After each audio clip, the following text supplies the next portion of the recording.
Bienvenue dans cet épisode où nous explorons les 10 principes fondamentaux du bouddhisme pour vivre une vie plus heureuse et épanouie. Bouddha, à travers ses enseignements, nous montre comment transformer notre quotidien en cultivant des qualités telles que la pleine conscience, la compassion et le lâcher-prise. Ces principes ne sont pas réservés aux moines ou aux pratiquants fervents. Ils sont universels et peuvent être intégrés dans la vie de chacun de nous, quel que soit notre parcours. Commençons ensemble ce voyage. Vivre en pleine conscience. Le premier principe, et peut-être le plus essentiel, est celui de la pleine conscience, ou sati. Mais que signifie vraiment être pleinement conscient? C'est vivre chaque instant en étant complètement présent. Trop souvent, nous sommes absorbés par nos pensées, nos préoccupations ou nos attentes pour l'avenir. La pleine conscience nous invite à ramener notre attention sur l'instant présent, à observer sans jugement ce qui se passe en nous et autour de nous. Bouddha disait que c'est dans ce moment présent que nous trouvons la paix, car le passé est révolu et l'avenir incertain. Pratiquer la pleine conscience au quotidien, que ce soit en marchant, en mangeant ou en travaillant, réduit considérablement le stress et apporte une grande sérénité. Se contenter de ce que l'on a. Nous vivons dans une société qui encourage constamment à en vouloir plus. Plus d'argent, plus de possessions, plus d'accomplissement. Mais Bouddha nous enseigne que ce désir constant est une source majeure de souffrance. C'est ce que l'on appelle le dukkha. Le deuxième principe, celui du contentement, nous rappelle que le bonheur ne vient pas de ce que nous accumulons, mais de notre capacité à apprécier ce que nous avons déjà. Cela ne signifie pas qu'il faut arrêter d'avoir des ambitions, mais plutôt qu'il faut apprendre à être reconnaissant pour ce que la vie nous offre à l'instant présent. En cultivant la gratitude, nous développons une richesse intérieure qui dépasse largement les possessions matérielles. Pratiquer la compassion. Le troisième principe est la compassion, ou karuna. Bouddha enseignait que nous sommes tous interconnectés, et que nos actions affectent directement ceux qui nous entourent. La souffrance des autres est aussi la nôtre. En développant la compassion, nous agissons non seulement pour alléger la souffrance des autres, mais aussi la nôtre. La compassion est un acte puissant, que ce soit un geste de gentillesse, une parole bienveillante, ou simplement une écoute attentive, cela change la dynamique de nos relations et renforce notre propre bonheur. À travers la pratique de la compassion, nous créons un monde plus doux, à la fois pour nous-mêmes et pour les autres. Développer la sagesse.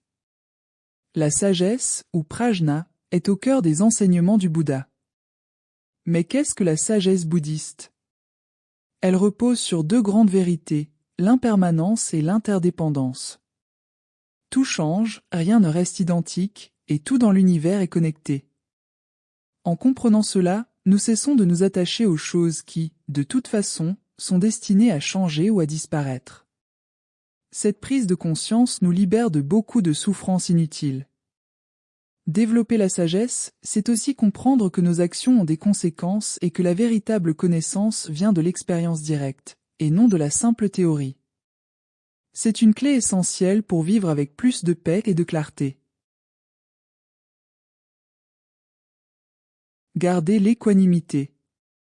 L'équanimité, ou upekkha, est souvent perçue comme l'art de garder son calme face aux aléas de la vie. Il s'agit de ne pas se laisser emporter par les émotions, qu'elles soient positives ou négatives. Mais cela ne veut pas dire que nous devons devenir insensibles. Au contraire, Bouddha nous enseigne à accueillir nos émotions, à les reconnaître, mais à ne pas les laisser nous contrôler. L'équanimité est cet espace intérieur qui reste stable, peu importe les tempêtes extérieures. En cultivant cette qualité, nous apprenons à mieux gérer les épreuves de la vie et à rester centrés, même dans les moments de chaos. Utiliser une parole juste. Le pouvoir de la parole est immense. Elle peut guérir, inspirer, mais aussi blesser. C'est pourquoi le Bouddha nous invite à pratiquer la parole juste, ou samavaka. Cela signifie parler avec bienveillance, vérité et respect. Chaque mot que nous prononçons devrait être en harmonie avec nos valeurs profondes et notre désir de faire le bien. En évitant les mensonges, la médisance et les critiques inutiles, nous créons un environnement de confiance et de respect, tant pour les autres que pour nous-mêmes. Parler de manière juste, c'est aussi savoir quand se taire. Parfois, le silence est l'expression la plus sage et la plus compatissante. Agir avec éthique. L'action juste, ou samakamanta, concerne les choix que nous faisons au quotidien. Chaque action, aussi petite soit-elle, a un impact. Bouddha nous enseigne de toujours agir de manière à ne pas nuire aux autres. Cela inclut non seulement la violence physique, mais aussi la violence verbale ou émotionnelle. En vivant en accord avec des principes éthiques, tels que le respect de la vie et de la dignité d'autrui, nous créons une vie alignée avec nos valeurs. Cela mène naturellement à un bonheur durable, car nous savons que nous avons fait le bien autour de nous. Nourrir de bonnes intentions. Les intentions sont la racine de nos actions. Avant même de parler ou d'agir, il y a une intention derrière. Bouddha nous encourage à cultiver des intentions justes et bienveillantes, ou samma sankappa.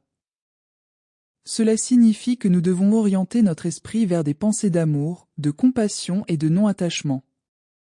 Si nos pensées sont remplies de colère, d'envie ou de haine, cela se reflètera dans nos actions et nos paroles. En développant de bonnes intentions, nous transformons notre vie, car tout commence à l'intérieur de nous. Cultiver la concentration. La concentration, ou samma-samadhi, est la capacité à focaliser notre esprit. Bouddha enseignait que sans une attention concentrée, il est difficile de voir les choses clairement. La méditation est un outil puissant pour développer cette concentration. En méditant, nous apprenons à calmer notre esprit, à réduire les distractions et à rester centrés sur ce qui est essentiel. Une fois que nous avons atteint cet état de concentration, nous pouvons voir la réalité telle qu'elle est, sans être brouillés par nos jugements ou nos émotions. Cela nous aide à mieux gérer les défis de la vie et à trouver la paix intérieure. Apprendre à lâcher prise. Le dernier principe est celui du lâcher-prise, ou vairagya. Il est peut-être le plus difficile à pratiquer, mais aussi l'un des plus libérateurs. Lâcher prise, c'est accepter que nous ne pouvons pas tout contrôler. Que ce soit nos possessions matérielles, nos relations, ou même nos propres émotions, tout est impermanent. En nous accrochant trop fermement à ce qui est éphémère, nous créons notre propre souffrance. Apprendre à lâcher prise, c'est accepter la nature changeante de la vie, et cela ouvre la porte à un bonheur profond et durable. Ces 10 principes bouddhistes nous offrent une véritable carte pour vivre de manière plus consciente, plus éthique et plus alignée avec nos aspirations profondes. Le Bouddha nous montre que le bonheur n'est pas une quête extérieure, mais un état d'être que l'on peut cultiver à l'intérieur de soi. Merci d'avoir écouté cet épisode. Puissent ces enseignements vous guider vers une vie de paix et de bonheur.